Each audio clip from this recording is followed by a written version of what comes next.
합력하여 세워지는 교회 제목인데 수많은 족보가 지나갔나 싶었는데 또 갑자기 또 다윗의 용사를 나열을 하고 있습니다. 분량이 족보만큼은 안 되지만 왜 하나님께서 이 다윗의 용사들의 이름을 성경에 기록해야 뒀는가, 또 그것을 오늘 같이 나눌 건데, 왜 하나님은 이 용사, 지금 오늘 쭉 읽은 게 다윗의 옆에서 용사였던 사람들 이름이거든요. 그 사람들의 이름을 왜 썼을까? 이 역대상을 쓴 이 저자는 왜 다윗의 용사들을 또 쭉 나열하고 있는가? 그 의미가 좀 간단한데요. 오늘 그 의미를 찾아보면서 함께 은혜를 나누고자 합니다. 몇 번 새벽에 말씀드렸던 것처럼 역대상에 쓰였던 시기가 언제죠? 역대상의 이 말씀을 받아보는 청중이 누구죠? 누구냐면 바벨론에서 포로로 귀환한 이스라엘 백성들이 있잖아요. 이들에게 가장 시급한 문제가 있었죠. 이렇게 포로 귀환하고 나서 가장 시급한 문제는 뭐였어요? 하나님 나라의 정체성을 다시 되찾는 것이었습니다. 또 까먹으셨을 거니까 또 한번 설명을 드리겠습니다. 이 포로 생활 70년이라는 세월은 결코 적은 시간이 아니었죠. 70년이면 이미 그 나라 사람이 되고도 남을 시간이었다 그랬죠.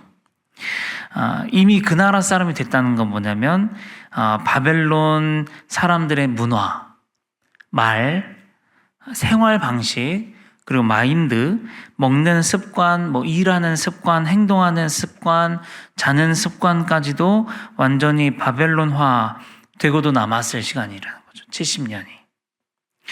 이미 그곳에서 결혼도 하고 아기도 낳고 살림도 차리고 농사도 지어서 먹으면서 잘 살고 있었기 때문에 돌아가서 너네 땅으로 돌아가서 살아라 해도 떠나지 않았던 사람들이 많았다, 그렇게 이야기를 드렸습니다. 그리고 신앙적으로 제일 문제가 뭐였냐면 예배를 못 드린 지가 너무 오래됐죠. 물론 다니엘과 같은 사람도 있었습니다. 그렇지만 대외적으로 제사를 지내던 민족이 이스라엘이잖아요. 절기도 많았고 번제, 소제, 화목제, 속건제, 속죄제를 드리고 이런 이스라엘 백성들이 이 제사를 드릴 수 없었죠. 성전도 없고 제사를 집례해 줄 제사장도 없죠. 그래서 아무런 예배도 드리지 못한 채 70년을 살았다. 우리가 한번 생각해 보십시오. 우리가 온라인 예배도 없는 곳에서 70년 동안 공예배를 한 번도 드릴 수 없었다면 어땠을까요? 조금 이해가 쉽죠? 그래서 가장 이들에게 시급한 문제가 뭐였어요? 다시 복귀를 한 이 포로 귀환한 사람들에게 가장 시급한 문제는 뭐였냐면 이스라엘 백성들의 정체성이죠. 하나님 나라의 정체성을 회복하는 것입니다. 예배 공동체였잖아요. 그죠? 이 예배 공동체로서의 정체성을 회복하는 일이 제일 중요했죠. 그러려면 어떤 모범적인 사례가 필요했어요. 그 사례를, 누구의 사례를 가지고 오냐면 다윗. 왜냐하면 이스라엘 백성들이 가장 존경에 맞지 않는 사람이 다윗이었기 때문에, 그리고 그 나라, 다윗의 나라를 가장 동경했어요. 그렇기 때문에 이 다윗의 이야기를 가지고 와서 서술을 하는 거예요. 그게 바로 역대상이라는 거죠. 여기까지 이해가 잘 되시죠? 자, 그러면 다윗의 용사들을 나열하는 이유는 뭘까? 이유는 이것입니다. 뭐냐면 첫 번째는 다윗의 나라는 다윗 혼자 세워지지 않았다는 것을 이야기하고 싶은 거예요. 다윗의 나라는 아주 대단했거든요. 이스라엘의 역대급 황금기라고 불리는 때였습니다. 가장 막강했었고, 그리고 문 나라들이 두려워 떨었던 나라가 바로 다윗이 통치할 때의 나라였어요. 이스라엘이었어요. 그 나라는 다윗이 혼자 만들지 않았다는 것입니다. 다윗 옆에 도왔던 수많은 용사들이 있었다는 것을 이야기하는 것이죠. 오늘 말씀에 보면요, 26절을 짧게 보겠습니다. 시작. 또 군사 중에 큰 용사는 요압의 아우 아사엘과 그랬죠. 여기 이 아사엘이라고 하는 사람이 나오는데요. 누구냐면 다윗이 왕이 되기도 전에 사울의 군대 장관 아브넬이라고 하는 사람과 싸우다가 사무엘 하 2장에서 죽는 사람이에요. 그러니까 다윗이 왕도 되기 전에 다윗 옆에서 열심히 용사로서 충신으로서 이렇게 일을 다하다가 왕 되기도 전에 죽는 사람이 오늘 이 족보에 이 명단에 나오거든요. 자, 그런데 20절에 보면 또 누가 나오냐? 아비새가 나옵니다. 읽겠습니다. 시작. 요압의 아우 아비새는 그 3명 중 우두머리라. 그가 창을 휘둘러 300명을 죽이고 그 3명 가운데에 이름을 얻었으니. 여기에 나오는 이 아비새라는 사람은요, 다윗이 왕이 되기도 전에 사울 왕에게 막 피신 다닐 때 있잖아요. 그때부터 함께 해가지고 다윗의 말년까지, 통치 말년까지 함께 했던 사람이에요. 아비새라고 하는 사람. 그리고 그 밖에 수많은 용사들이 쭉쭉쭉쭉 지금 나열되고 있어요. 그 중에 어떤 사람은 아사엘처럼 일찍 생을 마감한 사람들이 있기도 하고요. 어떤 사람은 또 아비새처럼 다윗의 말년까지 함께 했던 사람도 있겠죠. 그러나 성경은 그 사람들 모두를 함께 나열하고 있습니다.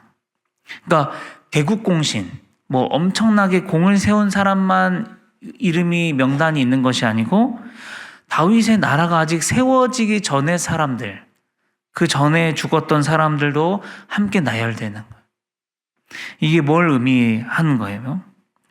다윗의 나라는 한 명의 뛰어난 사람으로 인해서 세워진 나라가 아니다.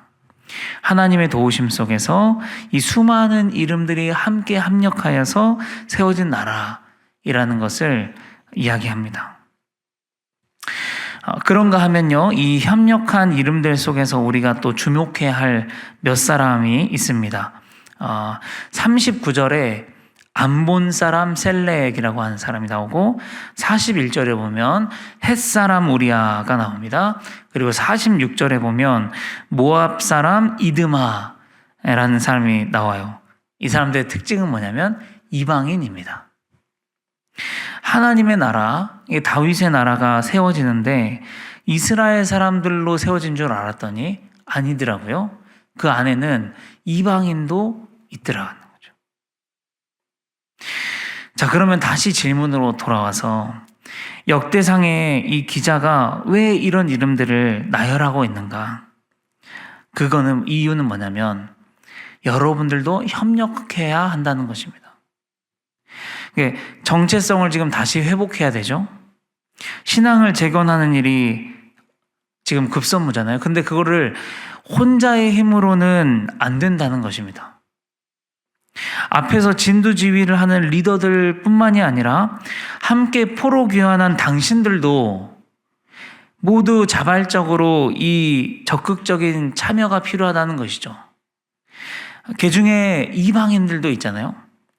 하나님의 백성이 되고자 하는 이방인 그 사람들도 함께 협력해서 이 이스라엘의 공동체성을, 예배 공동체를 다시 재건하고 세워가야 한다는 것을 이야기하기 위해서 이 용사들을 나열하고 있다는 것이죠.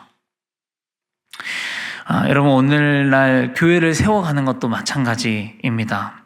교회로서의 정체성을 잘 지키고 신앙을 바르게 세워가는 것은 목회자 혼자서 이끌고 세워갈 수 있는 것이 아니라는 걸 배울 수 있습니다. 혹은 열심히 하는 몇몇 사람이서 이 사람들끼리만 세워갈 수 있는 것도 아니다. 교회는 우리 모두가 함께 해야 하는 것이죠. 이름을 알만한 중직자들로부터 시작해서 최근에 나와서 아직 이름을 제대로 알지 못하는 어떤 초신자들까지도 그 모든 구성원들이 함께 힘을 모아 협력함으로 세워가야 하는 곳이 이 그리스도의 교회다 라는 사실을 우리가 기억할 수 있기를 바랍니다. 그리고 그렇게 더 잘 세워가는 열린 베델교회가 되기를 소망합니다. 기도하겠습니다. 아버지 하나님 감사합니다.